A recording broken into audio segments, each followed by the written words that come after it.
ভো মানে মানেগুলো বুঝতে হবে। আপনারা যে সোনাগুলো পরেন ওগুলো 2 থেকে 3 বার পোড়ানো সোনা। সোনার অরিজিনাল কালার হচ্ছে কালো, কয়লার মতো কুচকুচে কালো। পোড়ানোর পর সোনা ওই রকম হয়।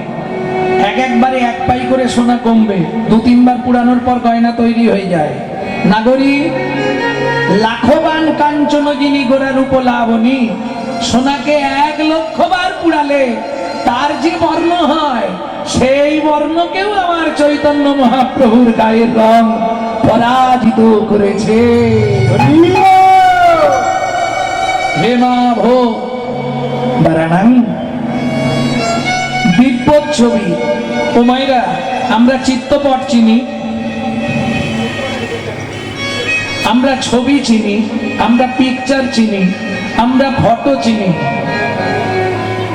একজন ব্যক্তি বলুন তো দিব্য ছবিটা কি চেনেন?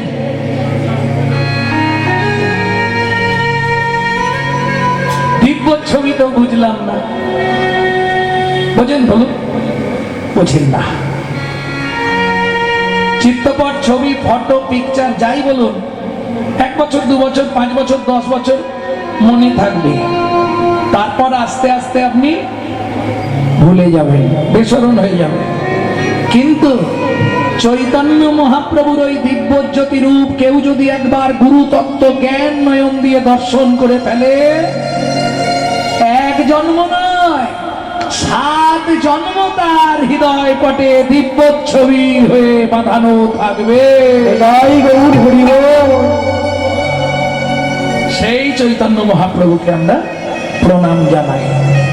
দ্বিতীয় যে শ্লোকটি বললাম, প্রথমেই সৎ ভক্তি দুহিতা যাতা, এই শ্লোকটি সনাতন গোস্বামী বলছে এক দিগ্বিজয়ী পণ্ডিতকে। কোথায়? যমুনার ধারে। সনাতন গোস্বামী যখন মহাপ্রভু রামকেলিতে গেলেন, মহাপ্রভুকে দর্শন করে প্রাণ মন সব চুরি হয়ে গেল। দেহ রইল রামকেলিতে, মন চলে গেল গৌর চরণে। কতদিনে আমি গিয়ে পৌঁছাবো? মহাপ্রভুর কাছে গেলেন, মহাপ্রভু বৃন্দাবন দর্শনে পাঠালেন, লুপ্ত তীর্থগুলোকে উদ্ধার করো। আজকে যদি রূপ সনাতন না থাকতো, খোকাদা, বৃন্দাবনে যাওয়া হতো না। বৃন্দাবনে যাওয়ার আগে 100 বার প্রণাম করতে হবে রূপ সনাতনকে। মহাপ্রভুর আদেশ পাইয়া রূপ সনাতন যাইয়া লুপ্ত তীর্থ করিল উদ্ধার। সব তীর্থগুলোকে উদ্ধার করলেন। যমুনার তীরে পাতার কুঠির রচনা করে ভজন শুরু করলেন। একদিন সকাল বেলায় স্নান করে চানা ভাজা খাচ্ছে। চানা ভাজা মানে বলে ছোলা ভাজা। সেই সময় দিগ্বিজয়ী পণ্ডিত এসে গেছে। দিগ্বিজয়ী পণ্ডিত বলছে, আরে সনাতন,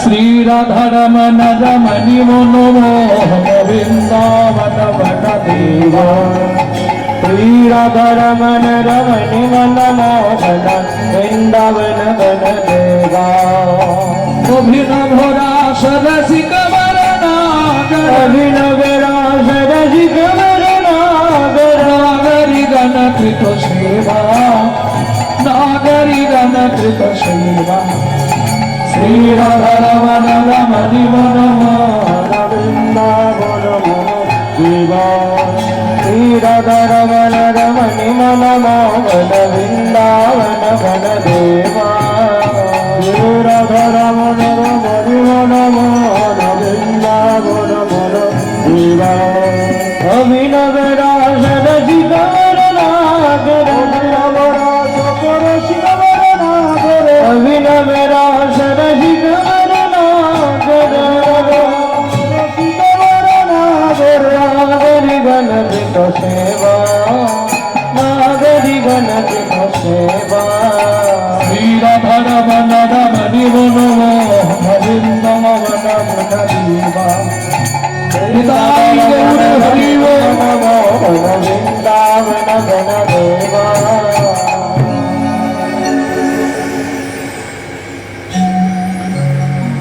পণ্ডিত ও সনাতন, আরে তুমি স্নান করে উঠেই চানা ভাজা খাচ্ছ? তোমার জপ তপ আহ্নিক তপস্যা কিচ্ছু করলে না? সনাতন গোস্বামী বললে আর দরকার নেই। কেন? আমার অসুজ হয়ে গেছে। অসুজ হয়েছে? হ্যাঁ। সনাতন কি অসুজ হলো? বলে আরে শোনো পণ্ডিত, আমার একটা মেয়ে হয়েছে, হ্যাঁ, আর সেই মেয়ের জন্ম দিতে গিয়ে মেয়ের মা মারা গেছে। তাহলে কটা অসুজ হলো? দুটো, একটা জাত একটা মৃত, একসঙ্গে দুই অসুজ। পণ্ডিত মুখ নিচু করে দাঁড়ালেন খানিকক্ষণ, এদিক ওদিক তাকিয়ে বললে সনাতন তুমি আমাকে ভুল বলছো। কেন? আমি যতদূর জানি তুমি এখনো কুমার, বিয়েই করনি। তাহলে তোমার সন্তান হলো কি করে, আর তোমার স্ত্রী মরল কি করে? তখন সনাতন গোস্বামী বললে পণ্ডিত, পাণ্ডিত্যের অহংকার থাকলে এ তত্ত্ব আপনি বুঝতে পারবেন না। কেন? শাস্ত্রে বলে পণ্ডিত যে জনা আজন্ম সে কানা, সারা জীবন স্বাস্থ্য ঘেটে মরে, স্বাস্থ্যের মর্ম কিচ্ছু বোঝে না। পাণ্ডিত্যের অহংকার থাকলে হবে না। বুঝে নেওয়া গেল? কি হবে কীর্তন শুনে? এই সোনারপুরের মাটিতেই আমি পটপট করে বলে দেবো, আমি ছোটবেলা থেকে দেখছি তারা কীর্তন শুনছে, কিন্তু পরিবর্তন কিছু হয়েছে কি? কি হবে তাতে কীর্তন শুনে? মন ভালো নয় তীর্থ করে আর মিছামিছি খেটে মরে। আগে পরিষ্কার হতে হবে। ভেতর যদি পরিষ্কার না হয় তাহলে বাইরে সেজে গুজে লাভ নেই। সাধন ভজন করার আগে মনটাকে তুই কর না খাঁটি, পূজা পার্বণ যা করিস তুই সবই যে তোর হবে মাটি। সাধন ভজন করার আগে মনটাকে তুই করে না খাটি, পূজা পার্বণ যা করিস তুই সবই যে তোর হবে মাটি। সাধন ভজন করার আগে ও মায়েরা, সব পুজোয় গঙ্গা জল লাগে, তাই তো? যে কোনো ঠাকুরের পুজো করবেন গঙ্গা জল দিতে হবে। শুধু একজন ব্যক্তি বলুন তো, গঙ্গা পুজোটা কোন জলে হবে?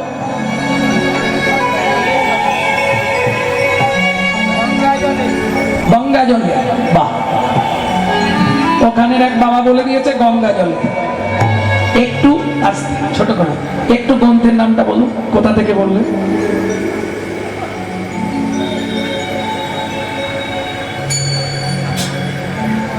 মানে শুনেছেন সব পুজো গঙ্গা জলে হবে, তাহলে গঙ্গা পুজোটা কোন জলে হবে? এক বড় প্রশ্ন। আচ্ছা এখন থাক, প্রসঙ্গটা থাক, শেষে গিয়ে যদি উত্তর না কেউ বলতে পারে আমি বলে দেবো। কি শেষে বললে ভালো হবে? গঙ্গা জলে গঙ্গা পূজা না হয় দেনা রে তার চোখের জল, তার সঙ্গে সঁপে দেনা জীবনের এই কর্মফল। সাধন ভজন করার আগে মনটাকে তুই করে না খাটি, হৃদয় গৌর হরিব তুই সবই যে তোর হবে মাটি। তাহলে বুঝে নেওয়া গেল কি জলে গঙ্গা পুজো হয়? জোরে বলো। চোখের জল। কার? তোমার না আমার? ওটাও লুকিয়ে রাখলাম। ভক্তমন্ডলী ভক্তিমতী মায়েরা, চোখের জল তো বটে, কিন্তু কার চোখের জল? যার বাড়ির মাটি ছাড়া দুর্গা প্রতিমা তৈরি হয় না তার চোখের জল ছাড়া মা গঙ্গার পুজো হবে না। কোথায় পাবেন এটা? কোন জায়গায় খুঁজে পাবেন? দেবী ভাগবতে। ভক্তমন্ডলী, ভক্তিমতী মায়েরা, তাহলে বুঝে নিয়ে গেল তো? বলেই দিলাম উত্তরটা, আর খোকাটা তাড়া আছে যাবে। ভক্তমন্ডলী, ভক্তিমতী মায়েরা, তাহলে চলুন। পণ্ডিত তো বুঝতে পারছে না। তখন সনাতন গোস্বামী বললে, পণ্ডিত আমাকে একটা কথা বলুন, আপনার তো বিরাট নাম, আপনি দিগ্বিজয়ী পণ্ডিত, বলুন তো পণ্ডিত, পণ্ডিত কাকে বলে? বললে, সনাতন তুমি আমাকে আবার উল্টে প্রশ্ন করে দিলে। আমি তো, তোমার বিয়ে হয়নি, প্রথম বললে তোমার স্ত্রী মরেছে, আবার বলছো মেয়ে হয়েছে, এ আমার সব ঘাটাঘুটি হয়ে যাচ্ছে, আমি তোমার কথা কিছু বুঝছি না। না না, আগে আপনি বলুন পণ্ডিত কাকে বলে? বলে, সনাতন আমি তা বলতে পারবো না, তুমি একটু বলো। তখন সনাতন গোস্বামী বললে, শোনো পণ্ডিত, জগতে পণ্ডিত হতে গেলে তাকে কি করতে হয় জানো? কি? মাতৃবৎ পরদারেষু পরদ্রব্যেষু লোষ্টবৎ আত্মবৎ সর্বভূতেষু য মান্যতে স পণ্ডিত। মাতৃবৎ পরদারেষু, যে কোনো নারীকে মাতৃ জ্ঞান করা। পরের দ্রব্য, যে কোনো পরের জিনিস, লষ্টবৎ মানে মাটির ঢেলা ভাবতে হবে। আত্মবৎ সর্বভূতেষু, আমার মধ্যেও যে আত্মা, একটা কুকুরের মধ্যেও সেই আত্মা, একটা পিঁপড়ের মধ্যেও সেই আত্মা, একটা মশার মধ্যেও সেই আত্মা। সারাদিনে কতগুলো করে হয়? আর তোমাদের এখানটা প্রচুর মশা।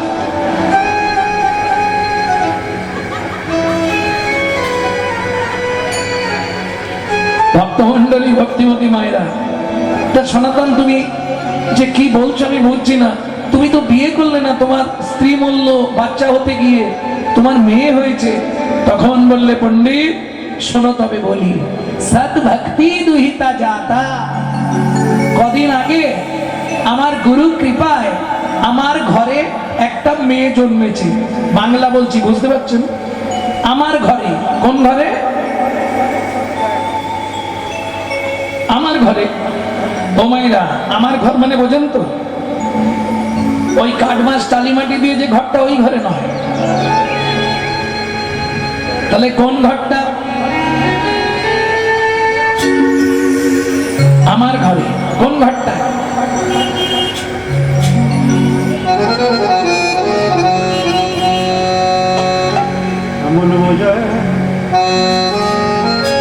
কোন ঘরে মা?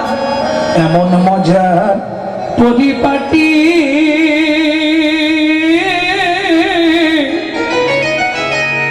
একটা ঘরে দুটো খুঁটি, এতে নয় দরজা, আটটা কুঠি, চার জানালা দিয়েছে, কোনখানেতে বসে বিধি সৃজন করেছে। কোনখানেতে বসে বিধি সৃজন করেছে। তিন পাটে হয় গড়ন সাদা। এই ঘরটা কতালা?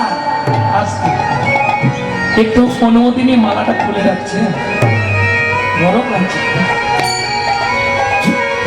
তিন পাটি হয়, আরে নজর লাগবে, গরম সারা। মা বলে দিয়েছে। না না, মা বলে দিয়েছে মালা বেশিক্ষণ পরে থাকবি, নজর লেগে যাবে। তিন পাটে হয় গরম সাদা। কতলা বললাম? তিনতলা। ছোট করো। তিন পাটে হয় গরম সাদা, উদারা মুখ দাদা তারা। তিন পাটি হয় গগন সারা, উদারা মোদারা তারা। ওরে তাহার নিচে দমের চাবি, তাহার নিচে দমের চাবি দিয়েছে মা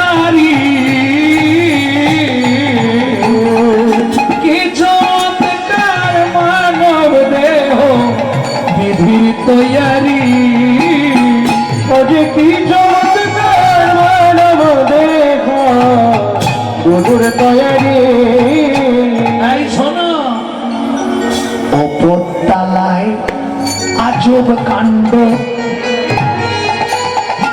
তার নিচেতে সুরের ভাণ্ড। ওপর তলায় আজব কাণ্ড, তার নিচে সুরের ভাণ্ড।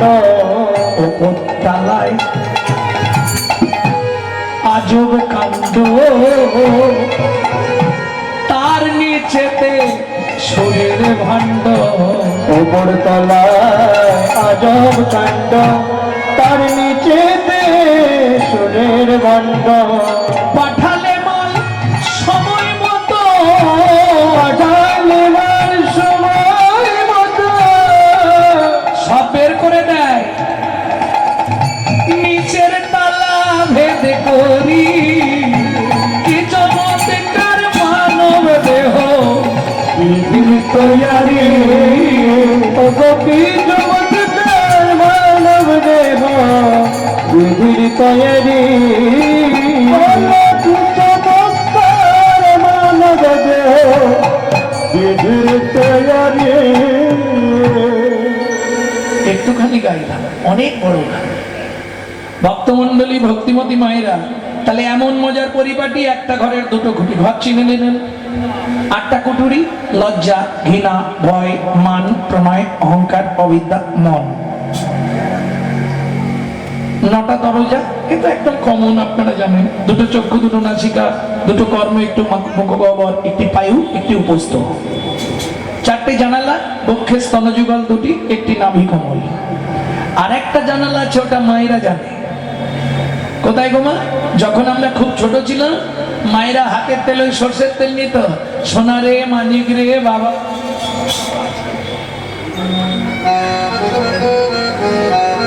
ব্রহ্ম জানালা। শোনো, কারো যদি গুরু কৃপা হয়, এই ব্রহ্ম জানালা দিয়ে তার ঈশ্বর দর্শন হয়। এটা রামকৃষ্ণ কথামৃতের 3য় খণ্ড থেকে বলছি। কেমন? কিন্তু মুশকিলটা কি জানেন? দর্শন হবে, পর্শন হবে না। জানালা, ওতে রড দেওয়া থাকবে না, বাঁশের হোক, লোহার হোক, গ্রিলের হোক। আপনি দেখতে পাবেন কিন্তু যেতে পারবেন না। তাহলে এটা যদি আমার ব্রহ্ম জানালা হয়, এর রড কোনগুলি? আমার ছেলে, আমার মেয়ে, আমার বাড়ি, আমার গাড়ি, আমার টাকা, আমার পয়সা, আমার আমার আমার আমার। ঠাকুর বললে, গিরিশ, শুধু কষ্ট করে আটা বাদ দিয়ে দে, দেখবি সবই মার, সবই মার, দেখবি সবই মার, সবই মার। খানা বাদ দিয়ে দে না, সবই মার, সবই মার। এখন দিয়ে দে না, সবই মার, সবই মার। আমি আমি করি চিনিতে না পারি, আমি আমি করি চিনিতে না পারি, আমাতে আমি আছে কি রত, আমি আছি কি রত। আর সত্যির বলে বেড়াই চলে ভুলে, আমার আমি গেলে এ দেহ কত। যার শক্তির বলে বেড়াই চলে ভুলে, আমার আমি গেলে এ দেহ কত। কাঁচাই আমি আর পাকাই আমি, কাঁচাই আমি আর পাকাই আমি। ও মায়েরা, কোন আমিটা ভালো, কাঁচা না পাকা? পাকাটাই ভালো। আরে পাকা আম তো শুধু একবারই খেয়ে নিতে হবে, কাঁচা আম হলে সুবিধা না। ওই আমচুর করা যাবে, চাটনি করা যাবে, গুড়াম করা যাবে, কাসন্দি করা যাবে, তাহলে কাঁচাটা ভালো না? কাঁচা আমি কখনোই ভালো নয়। কেন? আমি এই বাড়ির মালিক, আমি এই বাড়ির ছোট কর্তা, আমি এই সম্পত্তির মালিক। এটা কাঁচা আমি। আমি এই বাড়ির ছোট বউ, আমি এই বাড়ির বড় বউ, এটা কাঁচা আমি। আর পাকা আমি কোনটা? আমি যে তোমারই দাস, তুমি যে আমার প্রভু, এই কথাটি কোনদিন জীবনের কোনদিন ভুলে না যাই কবু, ভুলে না যাই কবু। আমি যে তোমারই দাস, তুমি যে আমার প্রভু।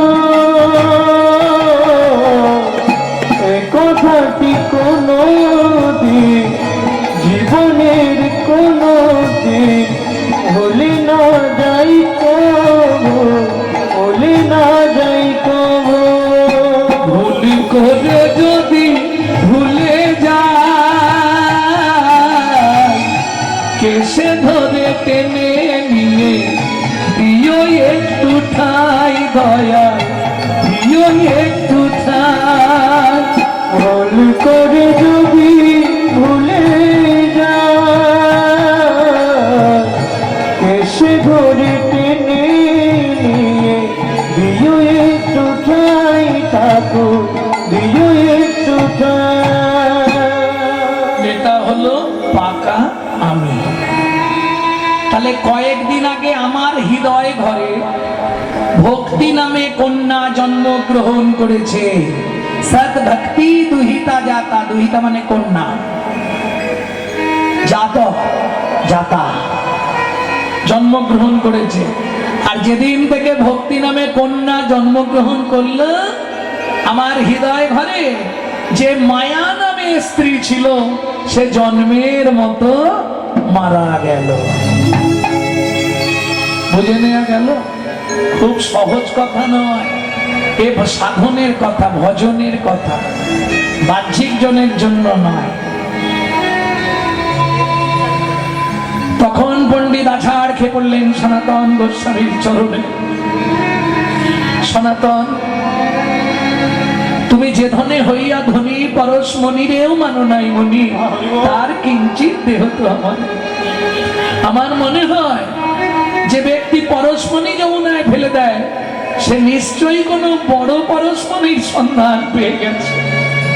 সনাতন গোস্বামী বললেন, পণ্ডিত, আমি যে পরশমণির পরশ পেয়েছি, যদি পেতেই হয় তিনি এখন নীলাচলে আছে, আমার সঙ্গে চলুন। সেই চৈতন্য পরশমণির যদি পরশ আপনি পেতে পারেন, আপনার ইহ জনমটা উদ্ধার হয়ে যাবে। তাই গৌর হরি বল। তাহলে বুঝে নেওয়া গেল, পতিত পাবন প্রভু করুণা নিদান, ভক্তজনে বাঁচাইতে দিলা নিজ প্রাণ। তাই তো? তাই না করি?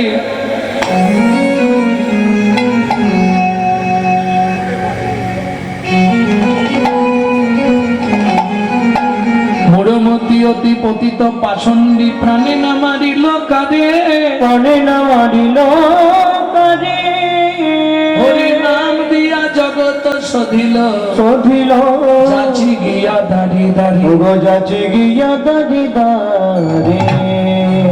ভক্তমণ্ডলী, ভক্তিমতী মায়েরা, কলির একমাত্র পন্থা হলো হরিনাম সংকীর্তন।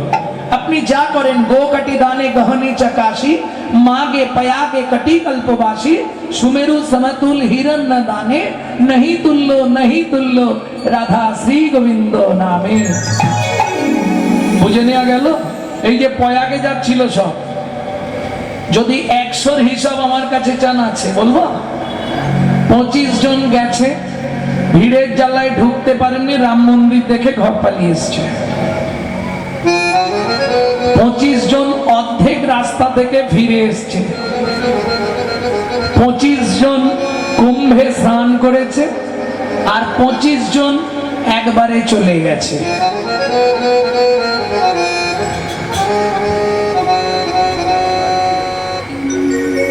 হিসাব বেশি না। ধানবাদের পর থেকে রাস্তার ধারে খালি গাড়ি দেখলেন, বাপরে বাপ, ভর্তি গাড়ি সব পড়ে আছে, প্রাইভেট গাড়িগুলো ভাঙচুর হয়ে, অ্যাক্সিডেন্ট হয়ে সব পরপর পড়ে আছে। কত মানুষ মরেছে। কেন এটা হলো? কেন চিন্তা করেছি আমরা একবার? মানে প্রয়াগরাজও পাপ নিতে চাইছে না। কি দরকার? আপনি সারা রাত একদিন বসে, একাদশীর দিন সন্ধ্যেবেলা বসবেন, পরের দিন সকালবেলা উঠবেন, সারাক্ষণ হরিনাম করে নেবেন, প্রয়াগ তীর্থে স্নানের চতুর্গুণ ফল সিদ্ধি হয়ে যাবে। কোথায় বলা আছে? হরি ভক্তি বিলাসে। কোটি গরু ব্রাহ্মণকে দান করলে যে ফল হবে, গো কাটি দানে গ্রহণে চকাশি। গ্রহণের সময়, চন্দ্রগ্রহণ বা সূর্যগ্রহণের সময় কেউ যদি কাশীর মণিকর্ণিকার ঘাটে স্নান করে, বারাণসী গেছেন, মণিকর্ণ কি পড়েছিল ওখানে? বলতে পারবেন না?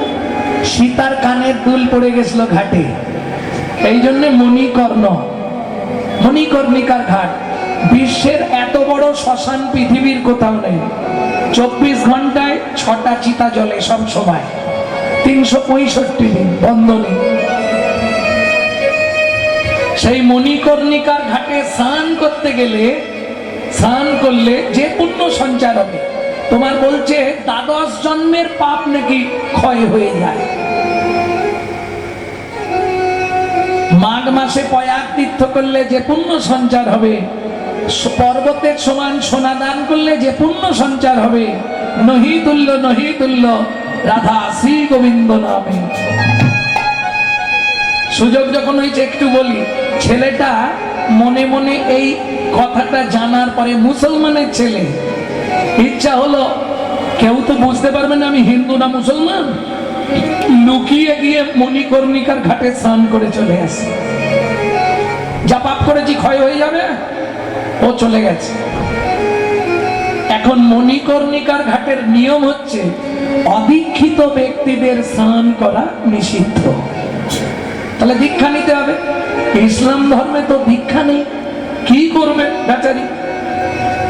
তাহলে হিন্দু গুরুদের দেখতে হবে, ও ভাই এখানে কে দীক্ষা দেয়? কেউ নয়। যদি একজন মহারাজ আছে, সে প্রতিশ্রুতিবদ্ধ কাউকে দীক্ষা দেবে না। সে কে? রামানন্দ স্বামী, রামানুজ সম্প্রদায়। ছেলেটা মনে মনে ঠিক করে ফেললো ওনার থেকেই দীক্ষা নেও। বলে তোমার মাথা খারাপ হয়েছে? উনি কাউকে দীক্ষা দেননি। ভাই ওনাকে সাক্ষাৎ কোথায় পাওয়া যাবে? প্রত্যেক দিন ভোর 3টের সময় এই মণিকর্ণিকার ঘাটে স্নান করতে আসছে। ছেলেটা বলে আর কিচ্ছু বলতে হবে না তোমাকে, তুমি যাও, আমি বুঝে নাও। কেমন বুদ্ধি দেখুন। রাত্রি 2টোর সময় চলে গেছে ঘাটে, ঘাটের একটা পাথরকে ঠেলে জলে ফেলে দিয়ে পাথরের মতো শুয়ে আছে। ও একটা ধাপ হয়ে গেছে। এবার রামানন্দ স্বামী প্রত্যেক দিন 3টে বাজলেই আসবে মণিকর্ণিকার ঘাট। প্রথম ধাপ, দ্বিতীয় ধাপ, তৃতীয় ধাপে যেই পা দিয়েছে নরম লেগেছে। পাথরের ধাপগুলো শক্ত ছিল, এই ধাপটা নরম লেগেছে, চিৎকার করে উঠেছে রাম কহ, রাম কহ, রাম কহ।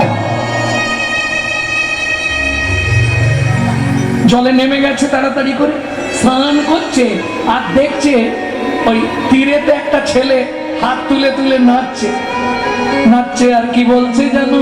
আমার দীক্ষা নেওয়া হয়ে গেল, আমার দীক্ষা নেওয়া হয়ে গেল।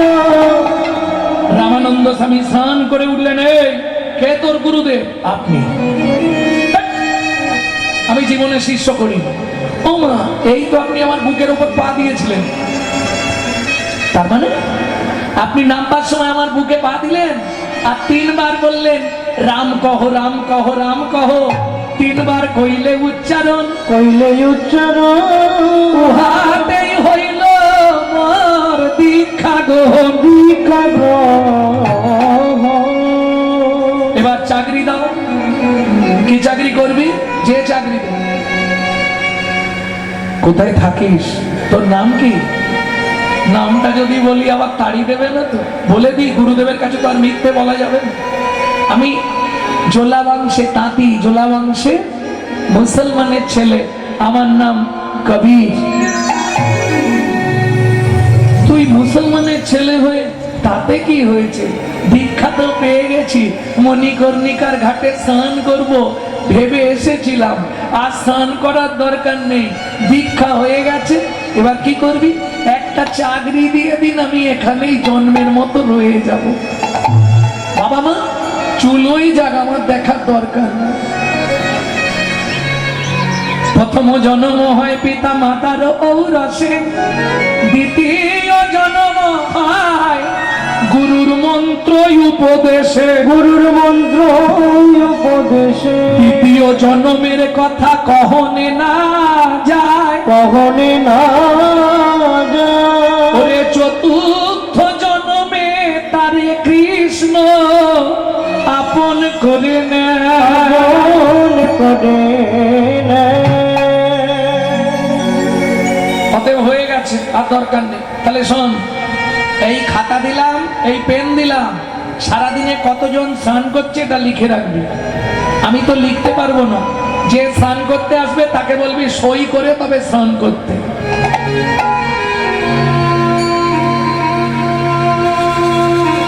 কে 1 মাস গেল, 2 মাস গেল, 3 মাস গেল, এবার ছদ্মবেশ হরি হরি আইলে না তোরা করি। ছদ্মবেশ হরি হরি আইলে না তোরা করি। ছদ্মবেশে ভগবান এলেন, স্নান করবো বলে আগে সই করো। দেখ আমার সই লাগে না। তুমি কে হে তোমার সই লাগবে না? এটা আমার গুরুদেব বলে দিয়েছে, গুরু আজ্ঞা বলবান, বাকি সব অপমান। আমি কারো কথা শুনবো না, সই করো, বলে ঘাটে নামতে দেবো, নাহলে ঘর পালিয়ে যাও। হরি বল হরি। ছদ্মবেশে কে কে এসছে? একজন মেয়ে, 2টো ছেলে। কে এসছে গো? রাম লক্ষ্মণ আর সীতা। রামচন্দ্র ঘিরে কথা বলছে, সেই সুযোগে লক্ষ্মণ আর সীতা নেমে গিয়ে স্নান করে নি। এই দেখো, দেখলে? এই জন্য তোমাদের সঙ্গে কথা বলতে নি, আমি এদিকে কথা বলতে বলতে ওরা স্নান করে। কি বলো তো, এরা কি নিয়ম মেনে চলবে না? আরে সইটা করতে ছেড়ে দাও, ওরা তোমারই লোক তো। হ্যাঁ, তুমি সইটা করো। ভগবান মনে মনে ভাবছে কি ঝামেলায় পড়লো, এখন সই করলেই তো ধরে ফেলবে, বিপদ হয়ে যাবে আজকে। আচ্ছা, পরে সই করে দিলে হবে না? না, এটা আমার গুরু আজ্ঞা। দয়ার সাগর রাম খাতাখানি নিয়ে বাঁকা হাতে লিখে দিল, জয় জয় প্রভু রাম। বাঁকা হাতে লিখে দিল, জয় জয় প্রভু রাম। ওই লেখা তত্ত্ব দেখে কবি কাঁদে অবিরাম। ওই লেখা তত্ত্ব দেখে কবি কাঁদে অবিরাম। বলো বলো প্রভু লুকাবে কোথায়? তুমি বলো বলো প্রভু লুকাবে কোথায়? ওই চরণে আমি সব দিয়েছি, বলো বলো প্রভু লুকাবে কোথায়? আমি ওই চরণে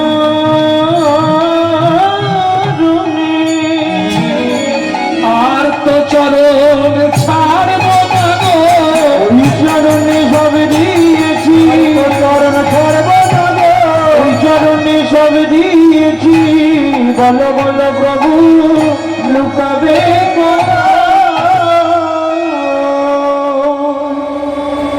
তাহলে সাধনের দ্বারা ভগবান লাভ হয়, যদি গুরু কৃপা হয়ে যায়। আর কিসের দ্বারা হয়? সত্য যুগে হতো ধ্যানের দ্বারা, জানেন তো? সত্য যুগে ধ্যান করে ভগবান লাভ হয়ে যেত। যেমন ধরুন মা সরস্বতী। মা সরস্বতী কতদিন ধ্যান করেছিল?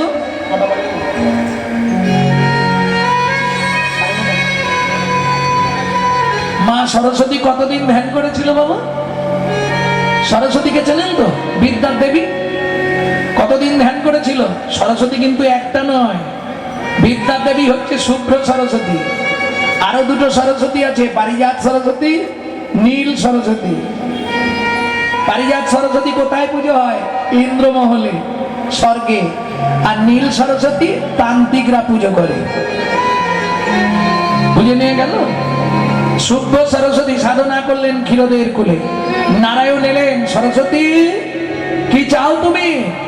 বললে প্রভু আমি যেটা চাইবো জোরে বলা যাবে না, আস্তে আস্তে বলতে হবে। বলো। প্রভু আমি তোমার চুম্বন পেতে চাই। এই সর্বনাশ, এটা তো হবে না। কেন হবে না? বলে শোনো, আমার ঘরে লক্ষ্মী আছে না, আমি যদি তোমাকে চুম্বন দিই আমার লক্ষ্মীর সঙ্গে ঝগড়া বেঁধে যাবে। কি সব সহ্য করবে? এটা তো সবাই মেনে নিতে পারবে না, এটা হবে না। বলে তাহলে দিতে হবে না, চলে যাও। নারায়ণ ফিরে এলেন, আবার সরস্বতী সাধনায় বসলেন 2000 বছর। আবার গেলেন নারায়ণ, সরস্বতী কি নেবে? প্রভু আমি তো আগেই বলেছি তোমার চুম্বন পেতে চাই। আরে ওটা হবে না, অন্য কিছু চাও। লক্ষ্মী শুনলে রাগারাগি করবে না, ওটা পাবে না। বলে তাহলে দরকার নেই, চলে যাচ্ছে।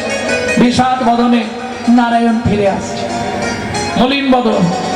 ও মায়েরা, বিপদে পড়লে সবাই, আমরা বিপদে পড়লে ভগবানকে ডাকি, ভগবান বিপদে পড়েছে কাকে ডাকবে? যাইতে যাইতে পথে দেখা নারদের সাথে, যাইতে যাইতে পথে দেখা নারদের সাথে, বলে কেন মলিন বদন, বলে কেন মলিন বদন। ও জবার মা, এই দেখো,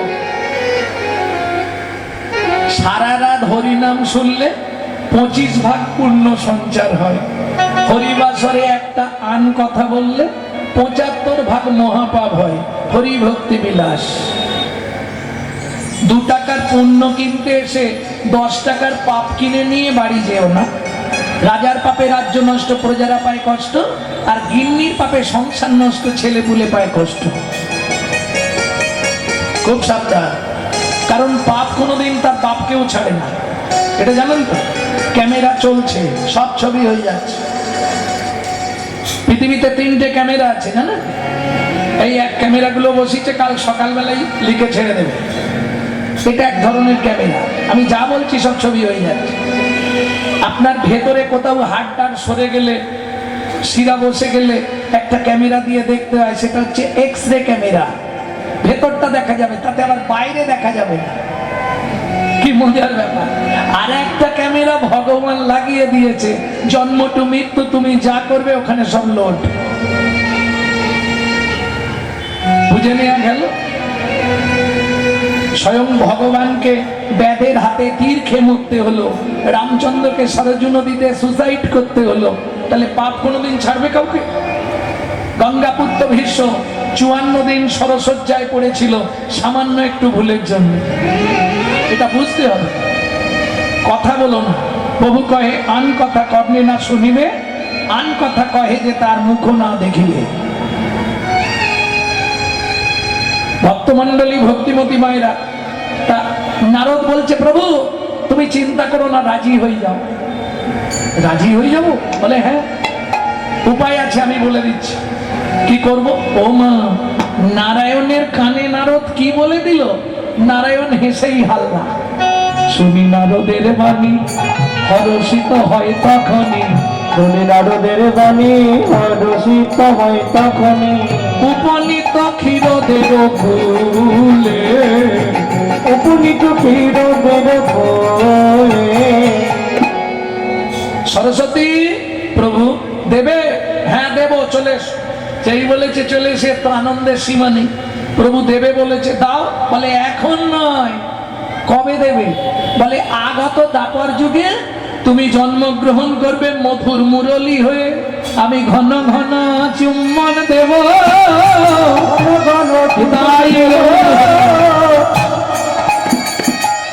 ঘন ঘন চুম্বন দেব, মধুর মুরলী হবে, ঘন ঘন চুম্বন দেব, মধুর মুরলী হবে, আমি ঘন ঘন চুম্বন দেব।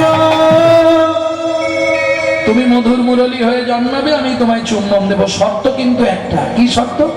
যতক্ষণ আমার বামে রাধা না থাকবে ততক্ষণ তোমায় চুম্বন দেব। সরস্বতী বললে প্রভু এটা কি করে হয়? তোমার বামে যখন রাধা না থাকবে আমায় চুম্বন দিও, হারাই হারাই বলে বাজবো। তোমার বামে যখন রাধা দাঁড়াবে তখন আমায় চুম্বন দিও, তখন কি করব যেন?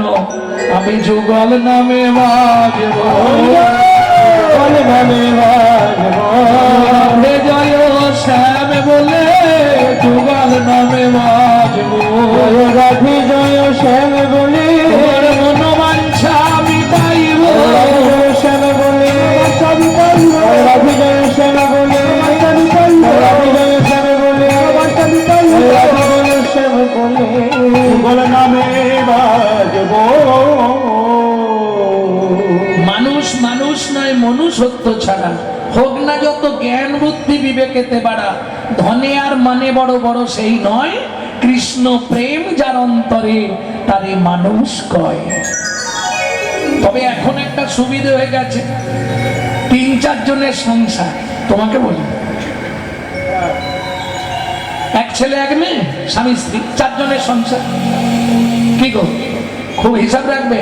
মেয়ের বিয়ে দিয়ে দিলাম, ছেলের বিয়ে দিয়ে দিলাম, কজন হলো আর সংসারে? তাড়াতাড়ি বলো। 2 জন। কোন স্কুলে পড়েছো? আরে স্বামী স্ত্রী ছেলে মেয়ে, মেয়ের বিয়ে দিয়ে দিলাম, ছেলের বিয়ে দিয়ে দিলাম, কজন হলো?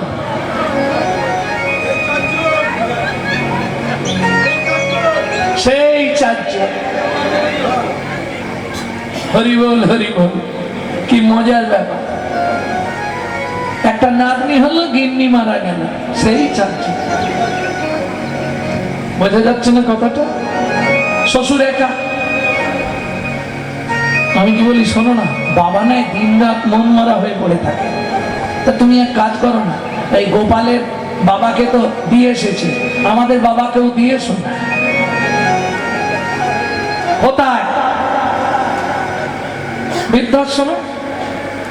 শোনো না, তাতে বাবা 5 জনের সঙ্গে মিশলে একটু মনটা ফ্রি হবে। একা একা বাড়িতে মন মরা হয়ে বসে থাকে। ছেলে কাজে চলে যাওয়ার পর শ্বশুর গিয়ে জানলার ধারে দাঁড়িয়ে বলছে, বৌমা তুমি আমার এত উপকার করলে, আমার ইচ্ছা হচ্ছে তোমাকে একটা প্রণাম করি।